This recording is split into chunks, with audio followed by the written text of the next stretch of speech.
అందరికీ నమస్తే. Welcome to SJN garden. ఇప్పటి వరకు కూడా మనం లిక్విడ్ ఫామ్లో ఎన్నో ఫెర్టిలైజర్స్ అనేవి చూసాం కదండి. ఆ ఫెర్టిలైజర్స్తో పాటు నెలకి ఒక్కసారైనా సరే ఇప్పుడు నేను చెప్పబోయే కొన్ని ఇంగ్రీడియంట్స్ అనేవి మట్టిలో కలపాలి. అవి మట్టిలో వేయడం వల్ల వేరు వ్యవస్థ అనేది బాగుంటుంది. నర్సరీలో ఏ విధంగా అయితే మొగ్గలు అనేవి పెద్ద సైజులో వచ్చి పువ్వులు అనేవి మంచి కలర్ లాగా పూస్తాయో మన గార్డెన్లో కూడా అంతే మంచి కలర్ వస్తుంది. మొగ్గలు కూడా గుత్తులు గుత్తులుగా వచ్చి పెద్ద సైజులో పువ్వులు అనేవి పూస్తాయి. అవి ఏంటి, ఎలా వేసుకోవాలి, ఏ మొక్కకి ఎంత వెయ్యాలి అనేదైతే ఈ వీడియోలో చెప్తానండి. వీడియోని స్కిప్ చేయకుండా లాస్ట్ వరకు చూడండి. ఇప్పటి వరకు ఎవరైనా మన ఛానల్ని లైక్ చేయకపోతే లైక్ చేయండి, సబ్స్క్రైబ్ చేసుకోండి ప్లీజ్ ఫ్రెండ్స్. మన ఛానల్ని సపోర్ట్ చేయండి. మీరు ఒక లైక్ ఇవ్వడం వల్ల యూట్యూబ్ అనేది ఈ వీడియోని వేరే వాళ్ళకి రికమెండ్ చేస్తుందండి. అందువల్ల లైక్ ఇవ్వడం మాత్రం మర్చిపోకండి. చూడండి ఎంత పెద్ద సైజులో పువ్వులు అనేవి పూస్తున్నాయో. ఇంత మంచిగా పువ్వులు అనేవి పూయాలి అనేసి అంటే మనము లిక్విడ్స్ అనేవి అంటే లిక్విడ్ ఫెర్టిలైజర్స్ అనేవి ఇస్తూ ఉండాలి. ఎప్పుడు ఒకేటే కాకుండా కొంచెం మార్చి ఇస్తూ ఉండాలి.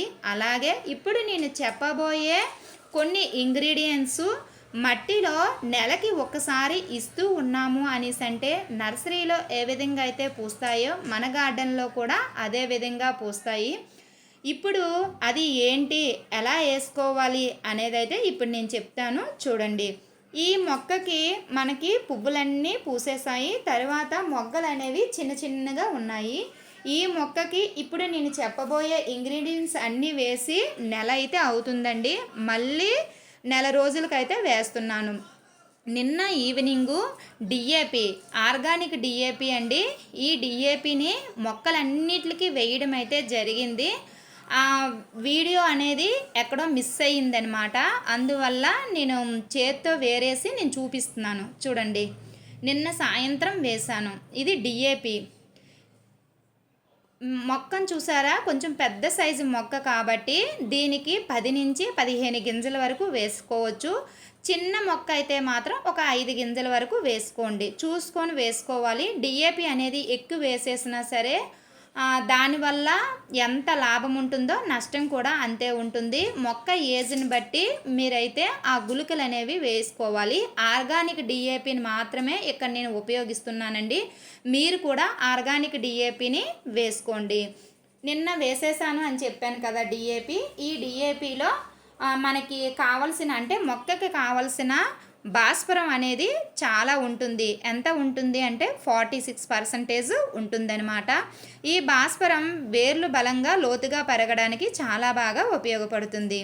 రెండోది ఏంటి అంటే ఎక్సెల్స్ పౌడర్, గుడ్డు పెంకుల పౌడర్. దీంట్లో కాల్షియం మొక్కల వేర్లను పురుగుల నుండి కాపాడుతుంది. మొక్కకు కావలసిన కాల్షియం అందించడమే కాకుండా శంఖం పురుగులు అంటే నత్తల నుండి మొక్కలను రక్షిస్తుంది ఈ ఎక్సెల్స్ పౌడర్.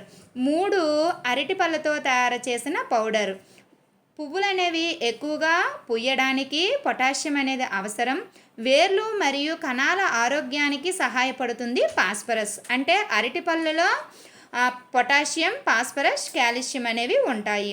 తర్వాత ఏంటి, బోన్ మీల్. ఈ బోన్ మీల్ అంటే ఏంటి అనేసి అంటే జంతువుల ఎముకలను ఉడకబెట్టి ఎండబెట్టి పౌడర్ చేసి మనకి మార్కెట్లోకి అమ్ముతారండి. ఈ పౌడర్ని నెలకి ఒక్కసారి మొక్క చుట్టూ కనుక వేసాము అనేసి అంటే వేరు వ్యవస్థ అనేది చాలా బాగుంటుంది. దీనిని మొక్కలకు వేయడం వలన పువ్వులు అనేవి చాలా బాగా పూస్తాయి. ఇవన్నీ నేలలో నెమ్మదిగా కరిగి మొక్కకు కావలసిన పోషకాలన్నీ కూడా అందిస్తూ ఉంటాయండి. ఇవన్నీ వేసిన తర్వాత మీరు నీళ్లు మాత్రం వేయడం మర్చిపోకండి. నీళ్ళైతే వేసేసి మనం పక్కనైతే పెట్టేసుకున్నాం. తరువాత వారం రోజుల వరకు కూడా ఎలాంటి ఫెర్టిలైజర్ అనేది మీరు ఇవ్వకండి. వారం రోజులు పోయిన తర్వాత మీకు నచ్చిన ఫెర్టిలైజర్, మీకు నేను చూపించిన ఫెర్టిలైజరే కాకుండా మీకు ఏ ఫెర్టిలైజర్ వీలైతే ఆ ఫెర్టిలైజర్ని మొక్కకైతే ఇచ్చుకోండి. ఇప్పుడు నేను తయారు చేసే ఫెర్టిలైజర్ ఏంటి అనేసి అంటే బంగాళదుంపల తొక్కలతో తయారు చేసిన ఫెర్టిలైజర్. ఇక్కడ నేను 1/2 కేజీ బంగాళదుంపల తొక్కలను అయితే తీసుకుంటున్నాను. మీ దగ్గర ఎన్ని తొక్కలు ఉంటే అన్ని తొక్కలు తీసుకోండి. ఈ తొక్కలు మునిగేంత వరకు కూడా వాటర్ అయితే పోసేసుకోవాలి. వాటర్ పోసుకున్న తర్వాత మనకి నీడ ఉన్న ప్రదేశంలో పక్కనైతే పెట్టుకోవాలి. ఎండలో మాత్రం పెట్టకండి. ఈ ఫెర్టిలైజర్ అనే కాదండి, ఏ ఫెర్టిలైజర్ మీరు తయారు చేసుకున్నప్పుడు ఎండలో పెట్టకూడదు. కొంచెం షేడెడ్ ప్లేస్లో పెట్టుకున్నట్లయితే మంచిగా ఫర్మెంటేషన్ అవుతుంది. దీన్ని 3 days ఫర్మెంటేషన్ చేయాలి. దీనిపైన మూత కానీ క్లాత్ కానీ పెట్టుకోవాలి. 3 days ఫర్మెంటేషన్ అయిన తర్వాత లిక్విడ్ అనేది ఈ విధంగా తయారవుతుంది. దీంట్లో ఏవైతే పోషకాలు ఉంటాయో ఆ పోషకాలన్నీ కూడా వాటర్ అనేది అబ్జర్వ్ చేసుకుంటుంది. ఈ వాటర్ని మనం వడకట్టి 1:5 రేషియోలో మొక్కలకి పోసేసుకోవచ్చు. కొంచెం చిన్న మొక్కలు అనుకోండి 1:10 రేషియోలో తీసుకోండి. కొంచెం పెద్ద మొక్కలు అయితే 1:5 రేషియోలో తీసుకోండి. ఇక్కడ నా దగ్గర ఉన్నవి కొంచెం పెద్ద మొక్కలు కాబట్టి నేను 1:5 రేషియోలో తీసుకుంటున్నాను. వాటర్ అంతా కూడా మనము ఇలా వడకెట్టేసుకోవాలి. ఏదైతే ఇప్పుడు పీల్స్ ఉన్నాయి కదా బంగాళదుంపల తొక్కలు, ఈ తొక్కల్ని మనం కంపోస్ట్లో అయినా వేసేసుకోవచ్చు. లేదు అనేసి అంటే చిన్న గాతలాగా తీసుకొని మొక్క చుట్టూ కూడా వేసేసుకోవచ్చు. ఈ వాటర్ని మనం గ్లాస్ వేసి మొక్కలు మొదట్లో అనేవి పోసేసుకోవడమే. ఇలా పోసేసుకుంటే మొక్కకు కావాల్సిన ఫాస్ఫరస్ అంతా కూడా మనకి మొక్క తీసుకొని మంచిగా పువ్వులు అనేవి ఇస్తుందన్నమాట. చూసారా ఎంత మంచి రిజల్ట్ అయితే వచ్చిందో. ఇంత మంచి రిజల్ట్ రావాలి అనేసి అంటే ఎప్పుడు లిక్విడ్ ఫెర్టిలైజర్ ఇవ్వడమే కాకుండా సాయిల్లో కూడా నేను చెప్పిన ఇంగ్రీడియంట్స్ అన్నీ కలిపి ఇచ్చుకున్నట్లయితే మనకి మంచిగా రిజల్ట్ అనేది వస్తుంది. నర్సరీలో ఏ విధంగా అయితే పువ్వులు అనేవి పూస్తున్నాయో మన గార్డెన్లో కూడా అదే విధంగా పువ్వులు అనేవి పూస్తాయి.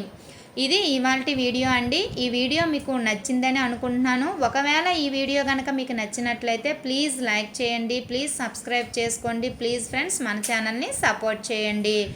లైక్ చేయడం మాత్రం మర్చిపోకండి. ప్లీజ్ ఫ్రెండ్స్ లైక్ చేయండి. కిందన హైప్ బటన్ ఉంటుంది. హైప్ బటన్ కనుక మీరు నొక్కారు అనేసి అంటే ఈ వీడియో అనేది ఇంకొంచెం మందికి యూట్యూబ్ అనేది రికమెండ్ చేస్తుందండి. అందువల్ల కిందన హైప్ బటన్ అనేది ఒకటి ఉంటుంది. ఆ బటన్ అనేది నొక్కేయండి.